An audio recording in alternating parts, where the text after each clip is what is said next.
পরম প্রেমময় যুগপুরুষোত্তম শ্রী শ্রী ঠাকুর অনুকূল চন্দ্রের রাতুল রাঙা চরণে জানালাম আমার শতকোটি দণ্ডবত প্রণাম।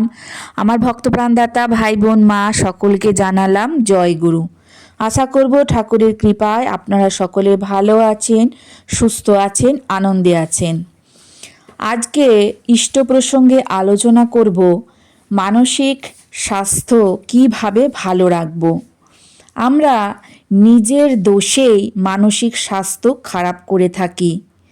যখন আমাদের মন দুর্বল হয় তখন আমাদের মনে বিভিন্ন রকম খারাপ চিন্তা, কুচিন্তা আসতে থাকে। কুচিন্তা, কুকার্য করার সাথে সাথে আমাদের মানসিক স্বাস্থ্য খারাপ হয়ে যায়। এই জন্য পরম দয়াল শ্রী শ্রী ঠাকুর আমাদের কি করতে বললেন? শ্রী শ্রী ঠাকুর আমাদের সর্বক্ষণ নাম করতে বললেন। যখনই আমরা নাম করব আমাদের মনে খারাপ চিন্তা, কুচিন্তা আসে না। দোষ ত্রুটির ইচ্ছা চলে যাবে, মন সবল হবে, মানসিক স্বাস্থ্য ভালো থাকবে, প্রফুল্ল থাকবে, শরীরও ভালো থাকবে। কুচিন্তা ও কুকাম তখন আমাদের করতেও ইচ্ছা করবে না। এই কুচিন্তা কুকাম যখন মাথায় আমাদের আসবে তখন এই কার্যগুলো অবশ্যই করুন। আপনার মন ঘুরতে বাধ্য হবে। আমরা কেউই কখনোই চাই না আমাদের মনে কুচিন্তা আসুক, কিন্তু না চাইতেও নানা রকমের বাজে চিন্তা চলে আসে। ঠিক সেই মুহূর্তে আমরা কি করব? এই প্রসঙ্গে পরম পূজ্যপাদ বরদা আমাদের কি বললেন চলুন জেনে নেওয়া যাক। ইষ্ট প্রসঙ্গে ৬ষ্ঠ খণ্ডের ২০ পৃষ্ঠায় কথাগুলো আলোচনা করলেন। শ্রী শ্রী পিতৃদেব বললেন, দুর্বলতার সময় সুন্দর ও সবলতার চিন্তা করা কেমন, আর অহংকারের সময় প্রিয় ও দীনতার চিন্তাই বা কেন? স্বপ্নাকে জিজ্ঞাসা করলেন। স্বপ্নাকে নিরুত্তর দেখে শ্রী শ্রী পিতৃদেব ছেলেদের দিকে তাকিয়ে বললেন, অহংকারের সময় প্রিয় ও দীনতার চিন্তা করবে কেমন করে? আর কর্তাভাব, অহংকারের ভাব সবার মধ্যেই আসতে পারে। গৌড়ের গায়ে জোর আছে, কমল ওর পাশ দিয়ে এগিয়ে গেল, তখন গৌর হয়তো ভাবছে কমলকে এক ঘুষিতেই ঠিক করে দেব। আপনি বিদ্যালয়ের ইংরেজি শিক্ষক, এখানে ক্ষিতীশ মাস্টারমশাইয়ের উদ্দেশ্যে বলছেন। হয়তো ভাবতে পারেন গুরুপ্রসাদ কি জানে। রিকু হয়তো মনে মনে ভাবে যে আমার মতন গান কজন জানে। এখানের কেউই এমন জানে না। রেডিও আর্টিস্ট হয়ে গেছি। অতঃপর রিকুর দিকে তাকিয়ে শ্রী শ্রী পিতৃদেব বললেন, কি ভাবতে হবে তখন? অহংকার কত রকমভাবে মনে আসে। এই ভাবনাগুলো আমাদের উদাহরণ দিয়ে পরম পূজ্যপাদ বরদা বুঝিয়ে দিলেন। এই যে অহংকার যখন তখন আমাদের মধ্যে এসে উদয় হয়, কারোর থেকে যদি সামান্য এগিয়ে যায় তখন অহংকার আমাদের মনের মধ্যে বাসা বাঁধতে পারে যে আমি কত কিনা করতে পারি বা আমার কতখানি জোর। তখনই অহংকার চলে আসে। তখন কি ভাবা যায়? রিকু বলল, ভাবব তিনিই কাজ করাচ্ছেন, তার দয়াতেই করছি। শ্রী শ্রী পিতৃদেব বললেন, তাহলে ইষ্টের দয়ার কথা ভাবতে হবে। ইষ্ট সকলেরই আছে, কিন্তু অনেকে বলে তার ইষ্ট নাই।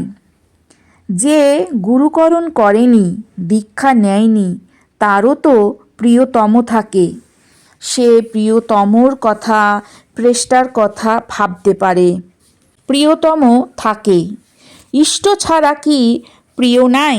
রিকু বলল, আছে, সেই সময় সেই কথা ভাবব। সেই কথা ভাবা ভালো। বাবা আছে, কাকা আছে, জ্যাঠা আছে, দাদা আছে, এদের কারোর কথা ভাবতে পারে যাকে সে ভালোবাসে, ভক্তি করে। এরপর শ্রী শ্রী পিতৃদেব গৌড়ের দিকে তাকিয়ে বললেন, গৌর কার কথা ভাববে?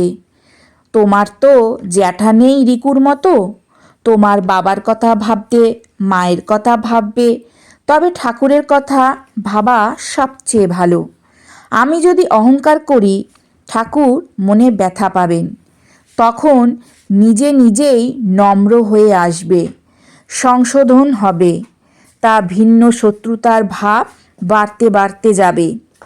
এর শ্রী শ্রী পিতৃদেব বললেন, কিন্তু সুন্দরের চিন্তা তো বলাই হলো না।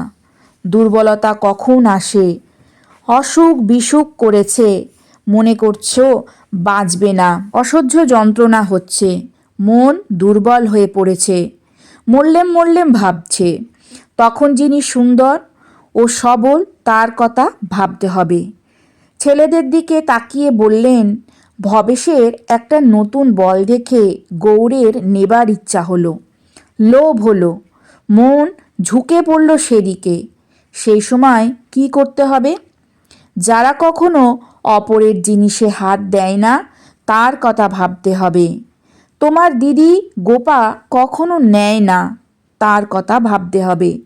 তাই তো আমারই তো দিদি, সে তো কখনো কারোর জিনিস নেয় না। আমি যদি নিই, বাবা মা শুনে ব্যথা পাবেন, দুঃখ পাবেন। ঠাকুরের কথা, বাবার কথা, মার কথা ভাবতে হয়। বড় হয়ে গেলে গুরুর সম্বন্ধে বোধ আসে, গুরুর কথা ভাবতে হয়। গুরুর কথা, পরম পিতার কথা, বাবার কথা ভাবতে হয়, অ্যাক্টিভলি ভাবতে হয়। আমাদের বাড়িতে কেউ এই রকম নয়, কেউ এমন করেনি।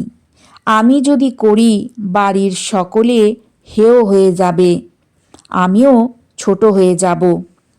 এটা কিসের চিন্তা? এটা হলো সুন্দরের চিন্তা।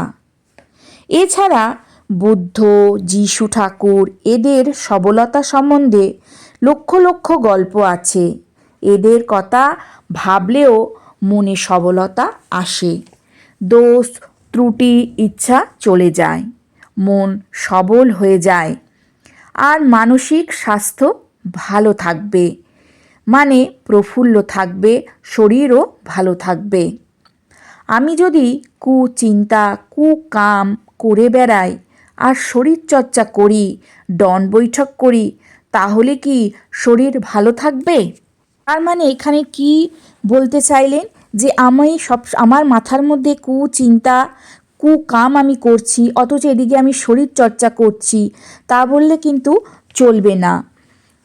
কুকাম, কুচিন্তা একদমই মাথা থেকে বার করে দিতে গেলে আমাদেরকে কিন্তু যিশু ঠাকুর, তারপরে বুদ্ধদেব, এদের কথা চিন্তা করতে হবে, কারণ এরা সবল।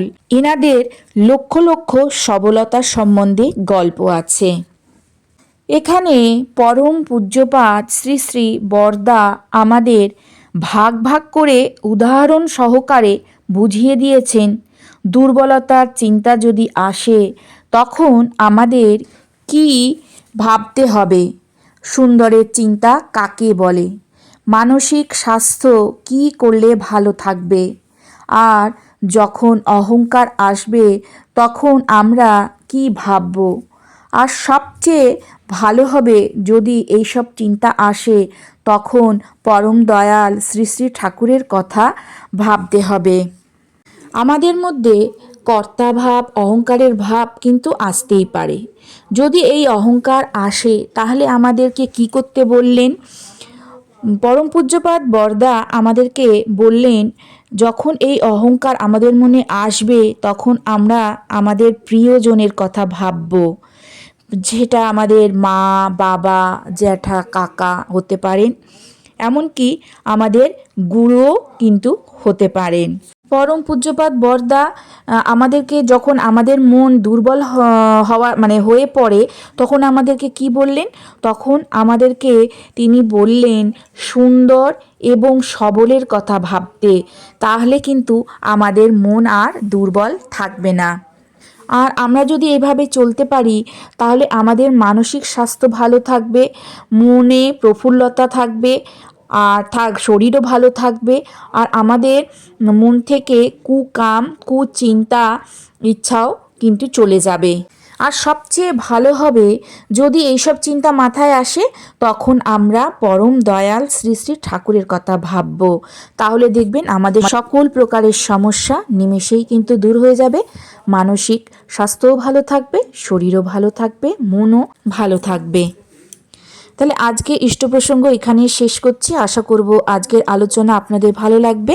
যদি ভালো লাগে তাহলে অতি অবশ্যই একটা করে লাইক করবেন, কমেন্ট করবেন, বেশি বেশি করে শেয়ার করবেন, যাতে আরও 5 জন এই বিষয় সম্বন্ধে জানতে পারে, আমাদের ঠাকুরকে ভালোবেসে ঠাকুরের স্মরণে আসতে পারে। আর যারা এখনও পর্যন্ত আমার পরিবারের সদস্য হয়ে ওঠেননি তারা আমার চ্যানেলটাকে সাবস্ক্রাইব করে আমার পরিবারের সদস্য হয়ে উঠুন। কালকে আবারও আসবো নতুন আরেকটি ইষ্ট আলোচনা নিয়ে, ঠাকুরের নতুন কথা নিয়ে। সবাই ভালো থাকুন, সুস্থ থাকুন, সাবধানে থাকুন, আনন্দে থাকুন। ঠাকুরের কাছে এই প্রার্থনা করি, ঠাকুর সর্বদাই আপনাদেরকে ভালো রাখুক, সুস্থ রাখুক, সাবধানে রাখুক। জয় গুরু, বন্দে পুরুষোত্তমম।